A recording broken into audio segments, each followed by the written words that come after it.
নমস্কার। সকল গল্পপ্রেমী ও সাহিত্যপ্রেমী শ্রোতা বন্ধুদের আমার অনেক স্বাগত। আমার আজকের নিবেদন শরদিন্দু বন্দ্যোপাধ্যায়ের লেখা একটি ছোট গল্প ঝি। বংশের 7 পুরুষে কেহ চাকরি করে নাই, তাই প্রথম চাকরি পাইয়া ভয় হইয়াছিল, না জানি কত লাঞ্ছনা গঞ্জনাই ভাগ্যে আছে। মার্চেন্ট অফিসে কেরানির চাকরি, যাহার চেষ্টায় ও সুপারিশে চাকরি পাইয়াছিলাম, তিনি আপিসের বড়বাবু, আমার পিতৃবন্ধু, নাম গণপতি সরকার। ভেলকি টেলকি দেখাইতে পারিতেন কিনা বলিতে পারি না, কিন্তু তাহার চেষ্টায় সহজেই চাকরি জুটিয়াছিল। এমনকি আমাকে কর্তৃপক্ষের সহিত দেখা সাক্ষাৎও করিতে হয় নাই। গণপতিবাবুর চেহারাটা ছিল তাহার পাকানো উড়ানি চাদরের মতোই ধোপদুরস্ত এবং শীর্ণ নমনীয়তায় বঙ্কিম। তাহাকে নিংড়াইলে এক বিন্দু রস বাহির হইবে এমন সন্দেহ কাহারও হইত না। ক্রমশ জানিতে পারিয়াছিলাম তিনি বিলক্ষণ রসিক লোক, কিন্তু তাহার সরসতা ছিচকে চোরের মতো এমন অলক্ষ্যে যাতায়াত করিত যে সহসা ধরা পড়িত না। তাহার একটি মুদ্রাদোষ ছিল। কথা বলিবার পর তিনি মাঝে মাঝে মুখের বাম ভাগে এক প্রকার ভঙ্গি করিতেন, তাহাতে তাহার অধরাষ্ট্রের প্রান্ত হইতে চোখের কোণ পর্যন্ত গালের উপর একটি অর্ধচন্দ্রাকৃতি খাঁজ পড়িয়া যাইত। এই ভঙ্গিটাকে হাসিও বলা যায় না, মুখাবিকৃতি বলিলেও ঠিক হয় না। যেদিন প্রথম আপিস করিতে গেলাম, গণপতিবাবু আমার সাজ পোশাক পর্যবেক্ষণ করিয়া বলিলেন, আর সব ঠিক আছে, কিন্তু লপেটা চলবে না, কাল থেকে শু পরে আসবে। চলো তোমাকে বড় সাহেবের সঙ্গে দেখা করিয়া আনি। সাহেবের সামনে বেশি কথা কইবে না, তিনি যদি রসিকতা করেন বিনীতভাবে মুচকি হাসবে, বলিয়া তিনি গালের ভঙ্গি করিলেন। বেশ ভয়ে ভয়ে সাহেবের সম্মুখীন হইলাম। তাহার খাস কামরায় প্রবেশ করিয়া কিন্তু একেবারে অবাক হইয়া গেলাম। সাহেব মোটেই নয়, ঘোরতর কালা আদমি। চণ্ডীর মহিষাসুরকে জলজান্ত নরমূর্তিতে কল্পনা করিলে ইহার চেহারাখানা অনেকটা আন্দাজ করা যায়। বেঁটে মোটা গজস্কন্ধ, চক্ষু দুটি কুচের মতো লাল, তাহার উপর বিলাতি পোশাক পরিয়া অপূর্ব খোলতাই হইয়াছে। বয়স অনুমান করা কঠিন, তবে 40-এর নিচেই। প্রকাণ্ড টেবিলের সম্মুখে বসিয়া এক মুখ পান চিবাইতেছেন এবং দেশলাইয়ের কাঠি দিয়া দাঁত খুঁটিতেছেন।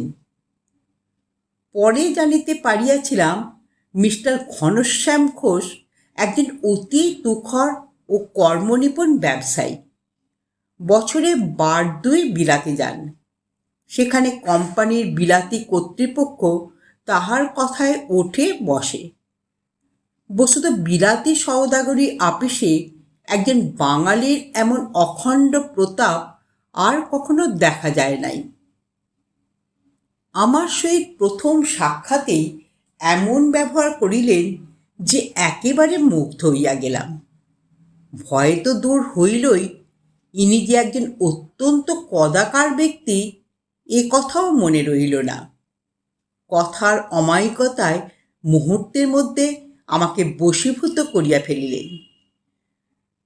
এই যে বড়বাবু, এটি বুঝি আপনার নতুন অ্যাসিস্ট্যান্ট?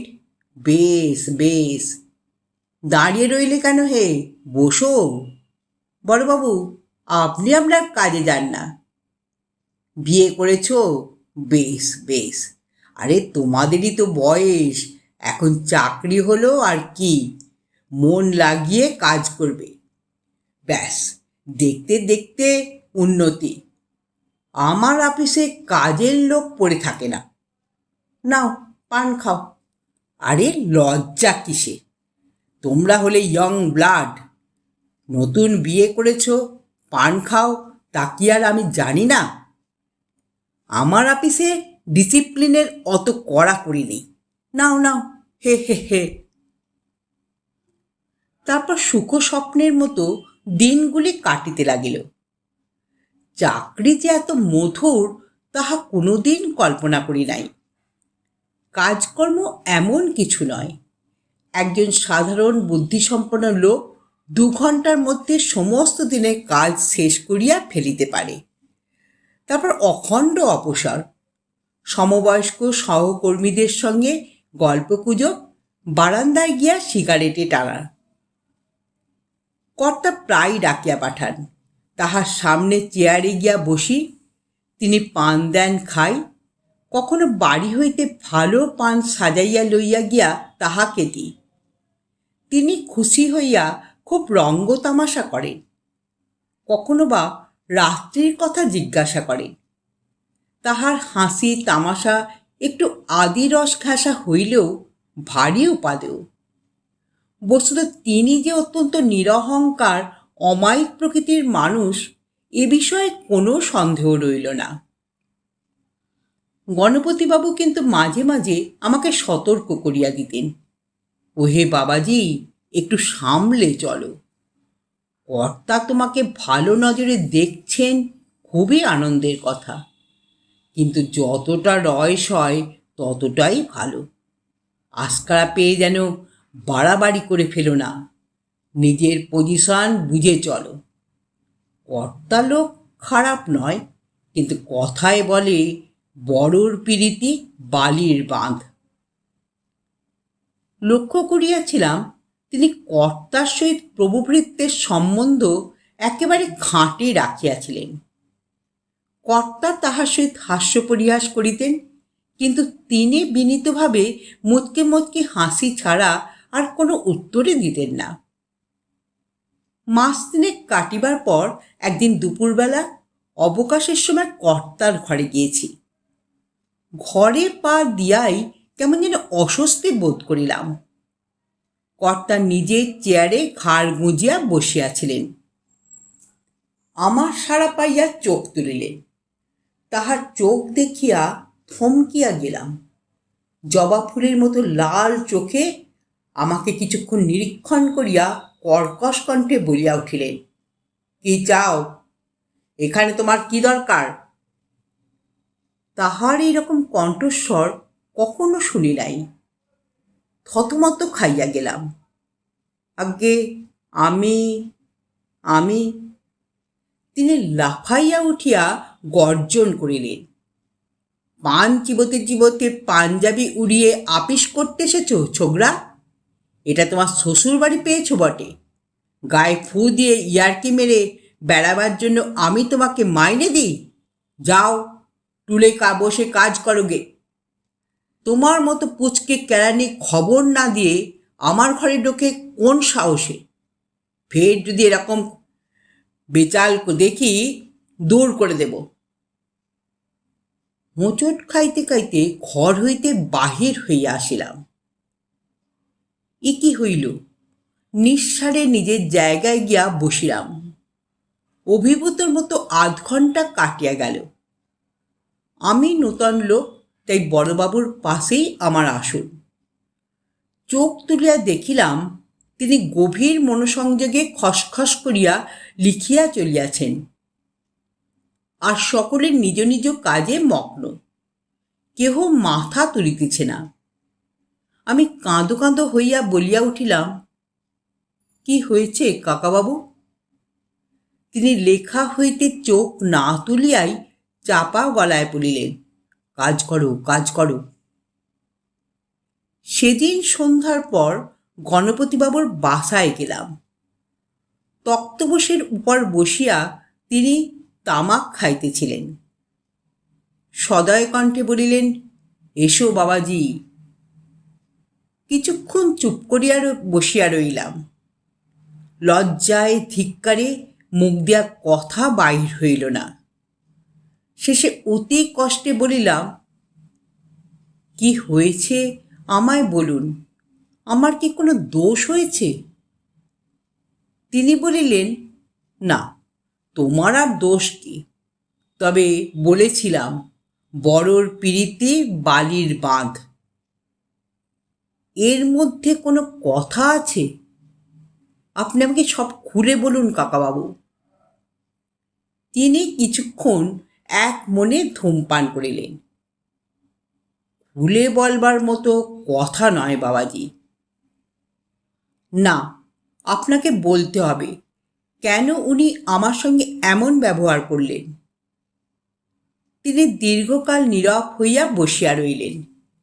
কেবল তাহার গালে মাঝে মাঝে খাঁজ পড়িতে লাগিল। বলুন কাকাবাবু।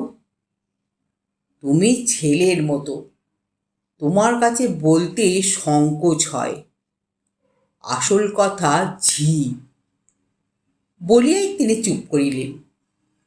তাহার গালে একটা বড় রকমের খাঁজ পড়িল, কিন্তু ঝি কথাটা ঠিক শুনিয়াছি কিনা বুঝিতে পারিলাম না। জিজ্ঞাসা করিলাম, কি বললেন? ঝি? গণপতিবাবু ঊর্ধ্বদিকে তাকাইয়া বলিলেন, হ্যাঁ, কদিন থেকে বড় সাহেবের মন ভালো যাচ্ছে না। আয়া জানো, আয়া? যেসব ঝি সাহেবের ছেলে মানুষ করে। আমাদের বড় সাহেবের ছেলের আয়া হপ্তাখানেক হলো চাকরি ছেড়ে দিয়ে চলে গেছে। মাথা গুলাইয়া গেল। গণপতিবাবু এসব আবোল তাবোল কি বলিতেছেন? বুদ্ধিভ্রষ্টের মতো বলিলাম, কিন্তু কিন্তু কিছু বুঝতে পারছি না। গণপতিবাবু তখন বুঝাইয়া দিলেন। স্পষ্ট কথায় অবশ্য কিছুই বলিলেন না, কিন্তু ভাবে ভঙ্গিতে, অর্থপূর্ণ ভ্রুবিলাসে, সময়চিত নীরবতায় এবং গালের বিচিত্র ভঙ্গি দ্বারা সমস্তই ব্যক্ত করিয়া দিলেন। সংক্ষেপে ব্যাপার এই, আমাদের বড় সাহেব বছর তিনেক আগে বিপত্নিক হন। তাহার পত্নী একটি পুত্র প্রসব করিয়া সূতিকাগৃহে মারা যান। তারপর হইতে শিশুকে লালন পালন করিবার জন্য ঝি অর্থাৎ আয়া রাখা হয়। সেই ব্যবস্থাই এখন পর্যন্ত চলিয়া আসিতেছে। ঘনশ্যামবাবু অত্যন্ত যত্ন সহকারে ঝি নির্বাচন করিয়া থাকেন, কিন্তু কোনো কারণে ঝি মনের মতো না হইলে কিংবা ছাড়িয়া গেলে সাহেবের মেজাজ অত্যন্ত খারাপ হইয়া যায়। এমনকি তাহার স্বভাবই একেবারে বদলাইয়া যায়। গত কয়েক মাস একটি খ্রিস্টান যুবতী কাজ করিতেছিল, কিন্তু সে হঠাৎ বিবাহ করিবার অজুহাতে কাজ ছাড়িয়া চলিয়া গিয়াছে। অথচ মনের মতো নতুন ঝি পাওয়া যাইতেছে না। তাই এই অনর্থ। থ হইয়া বসিয়া রহিলাম। এও কি সম্ভব? এই কারণে মানুষের চরিত্রে এমন পরিবর্তন ঘটিতে পারে? কিন্তু গণপতিবাবু তো গুল মারিবার লোক নহেন। তবু এক সংশয় মনে জাগিতে লাগিল। বলিলাম, কিন্তু উনি আবার বিয়ে করেন না কেন? এ প্রশ্নের সদুত্তর গণপতিবাবু দিলেন। ঘনশ্যামবাবুর শ্বশুর অদ্যাপি জীবিত। তিনি পশ্চিমবঙ্গের একজন প্রকাণ্ড জমিদার। তাহার সন্তান সন্ততি কেহ জীবিত নাই। এই দৌহিত্রই অর্থাৎ ঘনশ্যামবাবুর পুত্রই তাহার উত্তরাধিকারী। কিন্তু শ্বশুরমশাই জানাইয়া দিয়াছেন যে জামাতা বাবাজি যদি পুনরায় বিবাহ করেন, তাহা হইলে তিনি তাহার সম্পত্তি দেবোত্তর করিয়া এক দুঃসম্পর্কের ভাগিনীয়কে সেবায়েত নিযুক্ত করিবেন। সমস্তই পরিষ্কার হইয়া গেল। তবু একটা গোল চোখ রুদ্ধশ্বাস বিস্ময় মনকে আবিষ্ট করিয়া রাখিল। এমন সব ব্যাপার যে দুনিয়ায় ঘটিয়া থাকে, তাহার অভিজ্ঞতা তখন একেবারেই ছিল না। তারপর 5-6 দিন কাটিল। আপিসে যতক্ষণ থাকি কাঁটা হইয়া থাকি। কি জানি কখন আবার মাথার উপর হুড়মুড় শব্দে আকাশ ভাঙিয়া পড়িবে। ইতিমধ্যে 2-3 জন সহকর্মীর সামান্য ত্রুটির জন্য অশেষ লাঞ্ছনা হইয়া গিয়াছে। চাকরি যে কি বস্তু তা হাড়ে হাড়ে বুঝিতে আরম্ভ করিয়াছে। সেদিন আপিসে গিয়া সবে মাত্র নিজের আসনে বসিয়াছি, আটদালি আসিয়া খবর দিল, বড় সাহেব তলব করিয়াছেন। প্লীহা চমকাইয়া উঠিল। এই রে, না জানি কোথায় কি ভুল করিয়া বসিয়াছি, আজ আর রক্ষা নাই। ফাঁসির আসামির মতো কর্তার ঘরে গিয়া ঢুকিলাম। তিনি নিজে চেয়ারে বসিয়া হেঁট মুখে দেরাজ হইতে কি একটা বাহির করিতেছিলেন। মুখ না তুলিয়াই প্রফুল্ল কণ্ঠে বলিয়া উঠিলেন, এই যে শৈলেন, লক্ষ্ণৌ থেকে ভালো জর্দা আনিয়াছি, দেখো দেখি খেয়ে। মুক্তভস্য মেশানো জর্দা হে, বড় গরম জিনিস, হে হে হে। 1.5 ঘণ্টা ধরিয়া এইভাবে চলিল, যেন এ মানুষ সে মানুষ নয়। ইনি যে কাহারও সহিত রূঢ় ব্যবহার করিতে পারেন তাহা কল্পনা করাও কঠিন। কোথায় সেই ক্ষুধিত ব্যাঘ্রের মতো হিংস্র দৃষ্টি, কোথায় সে কর্কশ দুঃসহ গলার আওয়াজ। তিনি আবার আমাকে তাহার সহৃদয়তার প্রবল প্লাবনে ভাসাইয়া লইয়া গেলেন। তিনি মন্দ লোক এ কথা আর কিছুতেই ভাবিতে পারিলাম না। ফিরিয়া আসিয়া নিজের আসনে বসিতে বসিতে উত্তেজনা সংহত কণ্ঠে বলিলাম, কাকাবাবু, ব্যাপার কি? গণপতিবাবুর কলমে একগাছি চুল জড়াইয়া গিয়াছিল, সেটিকে নিভ হইতে সন্তর্পণে মুক্ত করিয়া তিনি অবিচলিতভাবে আবার লিখিতে আরম্ভ করিলেন। আমার দিকে মুখ না ফিরাইয়া ঘষা গলায় বলিলেন, ঝি পাওয়া গেছে, বলিয়া গালের ভঙ্গি করিলেন। আপনারা এতক্ষণ শুনছিলেন শরদিন্দু বন্দ্যোপাধ্যায়ের লেখা ঝি গল্পটি। গল্পটি এখানেই সমাপ্ত হলো। যদি শ্রোতাবন্ধুদের আমার গল্প পাঠ ভালো লেগে থাকে তাহলে অবশ্যই এটা লাইক দেবেন এবং পাশের মানুষের সঙ্গে গল্পটি শেয়ার করবেন। আর যারা প্রথমবার আমার চ্যানেলে গল্পটি শুনছেন, কাইন্ডলি একটু সাবস্ক্রাইব করে দেবেন আর পাশের বেল আইকনটিকে প্রেস করে দিয়ে অল করে দেবেন। তাহলে যখনই আমি নতুন গল্প পড়ব আপনাদের কাছে সবার আগে চলে যাবে। আপনারা সকলে খুব ভালো থাকবেন। নমস্কার।